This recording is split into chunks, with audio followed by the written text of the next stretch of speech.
El Senado de la provincia llegó hasta el distrito de Punta Indio, una localidad que está ubicada a 100 kilómetros de la capital provincial y tiene alrededor de 10.000 habitantes. Sus dos atracciones turísticas podemos decir que son el Parque Costero del Sur y las ruinas del Hotel Argentino. También, si uno visita Punta Indio, puede encontrarse con la estación aeroespacial. Pero como siempre les digo, de la mano y de las voces de sus protagonistas, vamos a recorrer esta hermosa ciudad. Un nuevo destino nos espera. Está ubicado a poco más de 1 hora de La Plata y hablamos de Punta Indio. Salimos muy temprano, al amanecer. El sol empezaba a asomarse tímido en la llanura bonaerense. Marchamos lento por la ruta 36 y finalmente llegamos. Punta Indio es un pintoresco pueblo ubicado sobre la costa del Río de la Plata.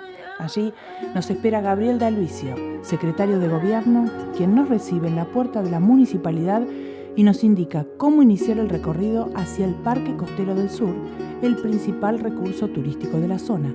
Hacia allá vamos. Bueno, esta es la localidad costera de Punta del Indio, que pertenece al partido de Punta Indio, cuya localidad cabecera es la ciudad de Verónica. Esta es una zona costera muy vinculada a la playa y al Río de la Plata, pero también a toda la naturaleza que tiene la localidad relacionada con el parque, ¿no? Punta Indio se encuentra dentro de lo que es la reserva del Parque Costero del Sur. Es un pueblo con mucha vegetación, mucho bosque.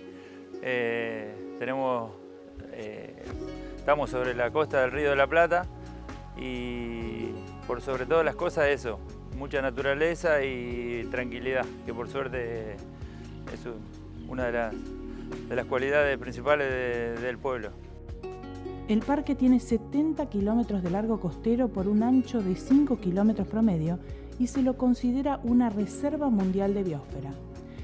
En algunas playas de Punta Indio, el paisaje ribereño es exuberante, con el agua marrón iluminada por el sol brillante y los juncos verdes que las olas peinan constantemente. Gabriel nos cuenta el motivo por el cual el lugar es considerado una reserva de biosfera. En el año 84 se presenta un proyecto ante la UNESCO para declarar esta zona reserva de biosfera y el proyecto obviamente es aceptado. Tiene que ver con la condición geológica y ecológica que se da en el lugar. Hay un importante avance de todo el material de calcáreo sobre la costa cuando este lugar estaba ocupado por el mar. Generó unos cordones de conchilla y arriba de esos cordones una zona de monte y de pastizales muy característicos, muy propios del lugar, únicos en el mundo y sobre todo de los más australes, ¿no? Este es un lugar donde la naturaleza no existe sin el hombre, ¿no? Por ahí uno si conocen otras reservas en el país, como la reserva de Yungas, es claramente una reserva natural donde la naturaleza es la única protagonista, ¿no? En cambio, Punta Indio tiene una combinación muy particular entre la cultura y la naturaleza, la actividad del hombre en diversas actividades, ¿no? Y en tiempos pasados y presentes. La principal razón quizás por la que la gente visita el lugar tiene que ver con esto que te contaba, con la naturaleza, con la tranquilidad del lugar también, la posibilidad de poder venir con los hijos y que los chicos anden solos en bicicleta, que no hay ningún problema de seguridad. Punta Indio es muy tranquilo, tiene muchos lugares para recorrer, tiene muchos senderos de interpretación y calles que son muy lindas para recorrer en bicicleta, a caballo. Sobre el parque también nos habla Gustavo Barbé, delegado municipal de Punta Indio. La cantidad del bosque autóctono que hay, de talas, de coronillo, tenemos en la época del verano la mariposa bandera argentina, que es un emblema acá del lugar, de la zona. Y como te decía, poder caminar, andar en bicicleta, a caballo y andar por un lugar tranquilo y darte un bañito si querés y si no simplemente ir a tomar mate a la orilla del río. En el lugar se erige un monumento al indio Querandí. Fue realizado con el aporte de todos los vecinos de Punta Indio, quienes no solo colaboraron con los materiales para su realización, sino que también participaron dando sus primeras puntadas de soldadura. Así lo relata Gabriel, con un tono muy pausado pero preciso. Este es un monumento que se hizo hace muy poco. Está construido con hierro recuperado, ¿sí? Ese es el espíritu en parte de la metodología. Son todos materiales recuperados que aportó la gente de la localidad. Se hizo una jornada donde la gente traía hierros y cacharros y cosas que ya no usaba, y lo que se construyó es un indio querandí, que es un habitante natural de estas tierras, de hace muchos años, por supuesto, hoy ya no está, pero sí quedan registros de su presencia. Hay sitios arqueológicos también. La Facultad de Ciencias Naturales y Museo de La Plata trabaja mucho en esta área. Tiene sitios arqueológicos y mucho material recuperado vinculado a la actividad de estos indígenas que eran nómades, cazadores-recolectores que habitaban este lugar. Esta región termina siendo la punta, el extremo, ¿sí? de una formación geológica, ¿no? Y aparte está relacionado con los indígenas que se acercaban a este lugar, ¿sí? Hasta este extremo, en busca siguiendo a alguna presa, cazando animales, sobre todo de la época, ¿no? Ciervos y lo que podían, el guanaco, todo lo que podían encontrar en este lugar, ¿no? Mucha gente viene a hacer avistaje de aves, hay una cantidad importante de gente, mucha gente hace excursiones fotográficas también, ¿sí? Es un lugar pensado, o que se fue pensando a lo largo del tiempo de esta manera, ¿no? Como un lugar natural donde uno puede descansar con tranquilidad. Durante ese recorrido costero que vamos haciendo, nos encontramos a 200 metros con las ruinas del Hotel Argentino, aquel que funcionó en la época de esplendor de Punta Indio, durante las décadas de 1940 a 1970, siendo visitado por personalidades de la política, de la sociedad y del deporte de aquella época. Hace varias décadas, sin embargo, el edificio ya no es el símbolo de la alta sociedad, sino de la erosión costera, a veces algo traicionera. Todo ese trayecto ahora está bajo las aguas del Río de la Plata. Gustavo Barbé vuelve con su relato y nos habla de las ruinas del hotel. Mira, el Hotel Argentino fue una construcción emblemática del pueblo en la época Astengo Morando, que fue el fundador de Punta Indio, y fue, imagínate que tenía 75 habitaciones, prácticamente todas con baño privado. Era un hotel de 3 plantas. En una planta tenía casino, que en esa época era prácticamente, debe haber sido uno de los primeros casinos de la provincia. Tenía otra planta que era solamente de música, y tenía en el primer piso un restaurante que era para aproximadamente 250 cubiertos. Así que para la época era algo increíble para acá, para el lugar ni hablar. Es bueno venir y por ahí hay gente que viene y se quiere encontrar con otra cosa, que es un poco más de ruido, digamos, de actividades, pero acá hay que venir a disfrutar del ecosistema y a descansar y a bajar los decibeles de la ciudad.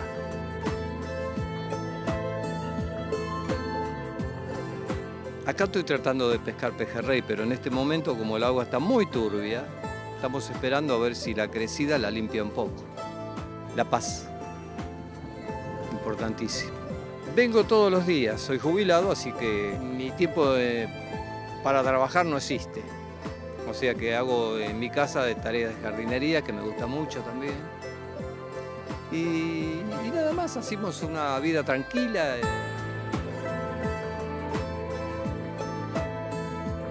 Este es un río mar. A veces entra mucho el agua salada, todo eso, pero hoy está turbia, porque arrastra mucho sedimento de los arroyos con toda la lluvia que ha habido. Entonces, Perdón. sí, ¿Podemos decir que es feliz acá usted? sí, sí. Y soy feliz, la verdad que sí.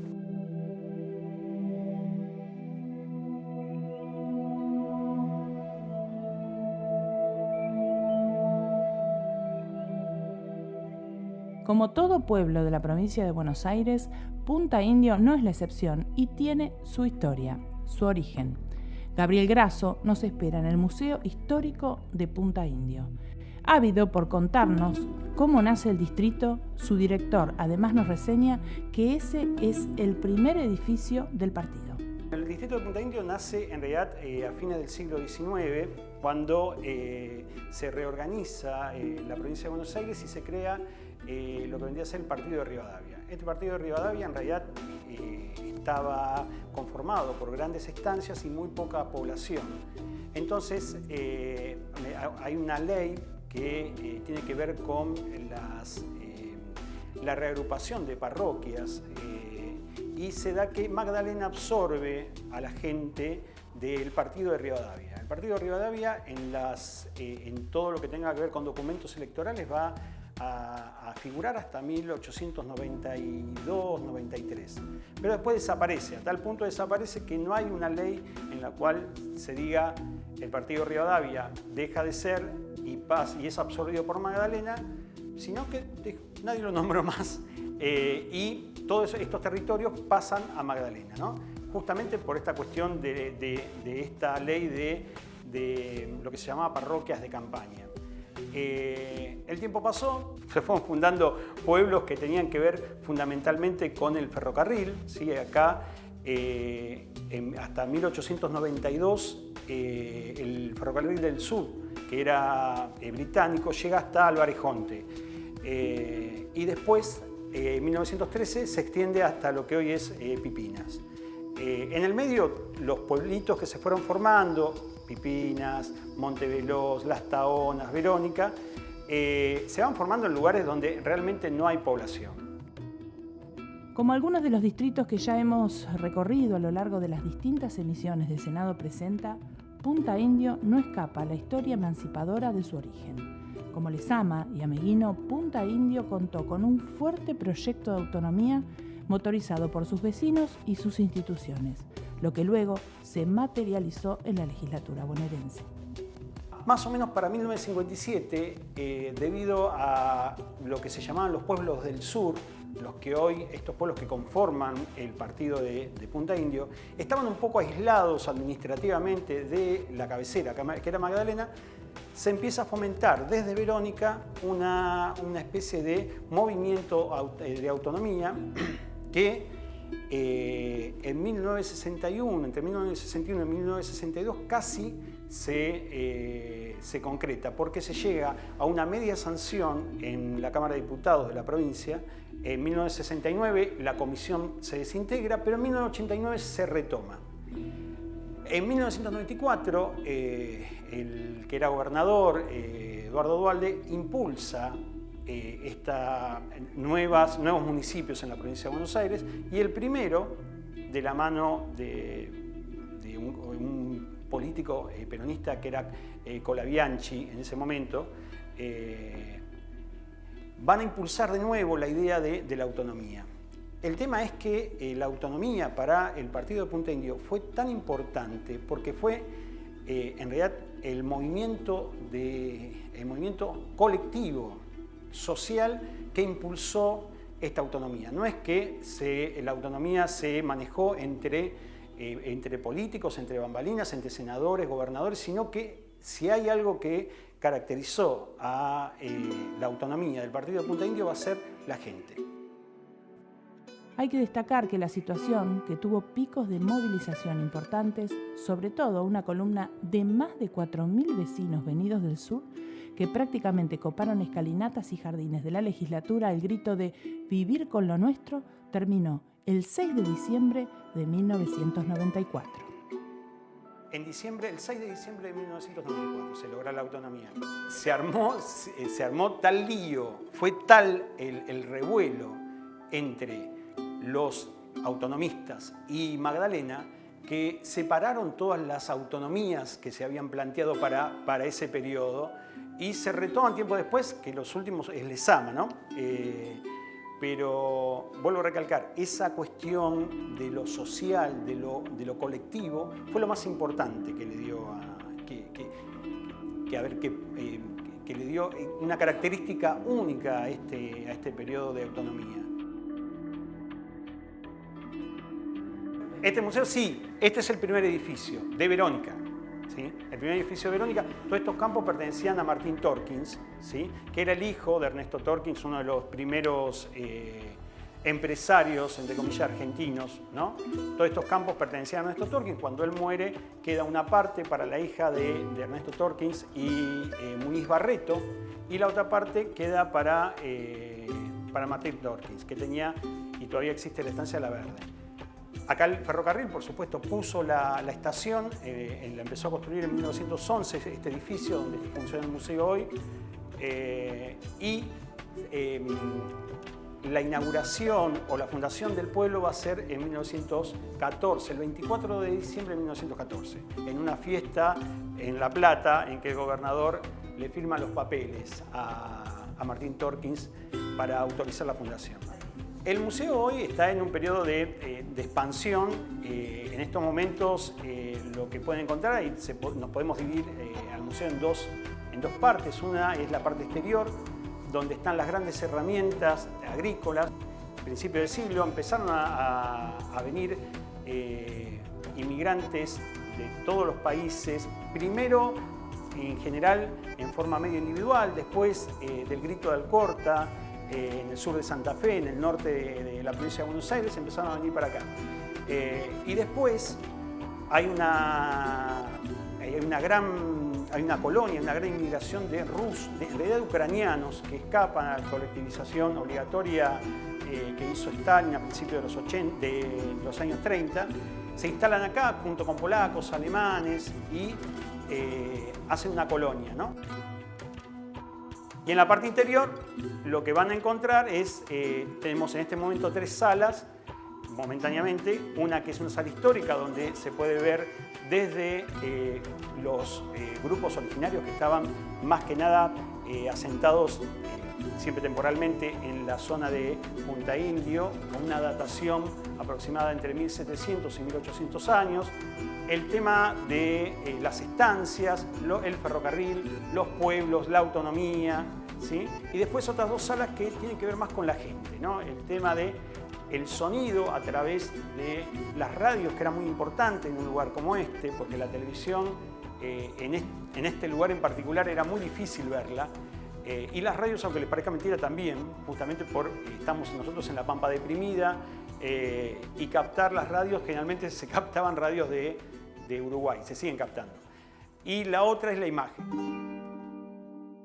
De su historia nos vamos ya más a la actualidad y nos trasladamos a la localidad de Pipinas, dentro del partido de Punta Indio.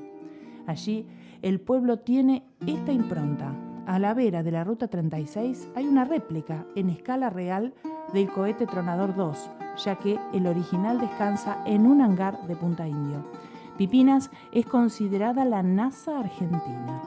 Todo el trabajo que allí se realiza está bajo la órbita de la CONAE, la Comisión Nacional de Actividades Espaciales.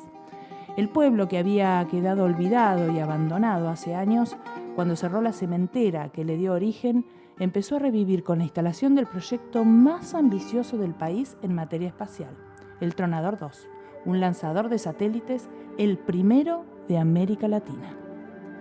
Lo que menos uno se imagina es llegar a un pueblo de poco más de 1000 habitantes y encontrarse con una especie de base aeroespacial. Pero allí nos espera Gonzalo Galar, ingeniero a cargo del Centro Espacial, quien poco a poco comienza a contarnos de qué se trata tamaña estructura. Estamos remodelando una vieja fábrica de cal y cemento y pasando a ser una unidad productiva, una fábrica. Directamente la idea es ser, junto con otras locaciones de BENC, de CONAE y algunos otros lugares, la fábrica nacional, digamos, de material aeroespacial. Gonzalo nos muestra las instalaciones y nos explica con precisión de ingeniero cómo llegaron a instalarse allí. Si no recuerdo mal, fue febrero del 2015 en este lugar. En este lugar, que es lo que era la antigua fábrica Corsemar. Sí había otros lugares donde estábamos ocupando, que un club, el Club del Pueblo, donde empezamos teniendo la primera sala de operadores, tenemos una antena de comunicaciones, etcétera, etcétera, así que digamos que se encadenó naturalmente venir a trabajar acá. Está a una distancia razonable de centros urbanos grandes, digamos, donde podemos encontrar algunos materiales que usamos, materiales industriales, digamos, está cerca de La Plata, está cerca de Buenos Aires, relativamente cerca. No estamos en el medio del impenetrable chaqueño. Y estamos a la vera del río, que nos permite hacer pruebas de motores. Hay una serie de condiciones que hicieron que terminemos acá. Según Gonzalo, el proyecto Tronador 2 se instaló allí luego del ofrecimiento de los hangares de Punta Indio para armar el cohete que lanzará pequeños satélites, y en ello trabajan actualmente. Se terminó el montaje de algunas máquinas y equipos, máquinas que sirven para el trabajo de componentes muy grandes, ¿sí? Como son tanques de combustible, como son de componentes estructurales muy masivos, pero que tienen que ser, son muy complejos de fabricar. Se darán cuenta por la naturaleza de las cosas que queremos hacer. Con lo que la máquina funcione no significa que ya esté apta para la operación, sino la puesta a punto con la calidad que nosotros demandamos es muy largo de hacer. Ustedes vieron el tamaño de las máquinas que tenemos. La soldadura, por ejemplo, tiene una tolerancia de fabricación de décimas de milímetro. En componentes que tienen 2 metros de diámetro, 2,5 metros de diámetro es muy difícil de lograr. La búsqueda de los parámetros de soldadura, la búsqueda de... todo eso son meses de trabajo. Por eso parece que no estamos haciendo nada, pero en realidad el volumen de trabajo es muy importante. ¿Por qué está esta fábrica? Porque se hicieron dentro de lo que es el Plan Espacial Nacional, está el proyecto Tronador, que es generar un vehículo que sea capaz de llevar satélites de determinada masa a determinada altura. Para eso se construyeron, dicho grueso, cohete más chiquito, más grande, más complejo. Ahora el siguiente paso de esa evolución es el tronador tecnológico, que es prácticamente, digámoslo, el de verdad. Los vehículos de prueba se hicieron en lugares prestados, alquilados, tercerizados, etc. Pero para hacer el de verdad, con ese tamaño, no hay un lugar para eso. Entonces hay que hacer la fábrica. En eso está. Sin dudas, el impacto social es muy importante. Así lo relata Gonzalo Galar. Demográficamente esperamos que en el futuro el proyecto afecte tanto al pueblo como para convertirlo en un pueblo de técnicos, científicos, ingenieros y la zona, por supuesto. A la vez que también se van a ir desarrollando algunos proveedores a la par nuestra, porque algunas tareas no pueden hacerse acá adentro, sino que hay que tercerizarlas. Y si las tercerizamos a alguien que vive al lado y tenemos confianza, mejor. Pero para mí es muy difícil explicar hacer algo, levantarte a la mañana para hacer algo que te apasiona. Es muy difícil de explicar. Tengo suerte. ¿Qué es para mí? Suerte. Y de esta manera llegamos al final de nuestro viaje. Recorrimos el Parque Costero del Sur. También visitamos las ruinas del viejo Hotel Argentino y finalmente el Centro Espacial de Pipinas. Espero hayan disfrutado de este maravilloso viaje como lo hicimos nosotros. Lo esperamos en una nueva edición de Senado Presenta.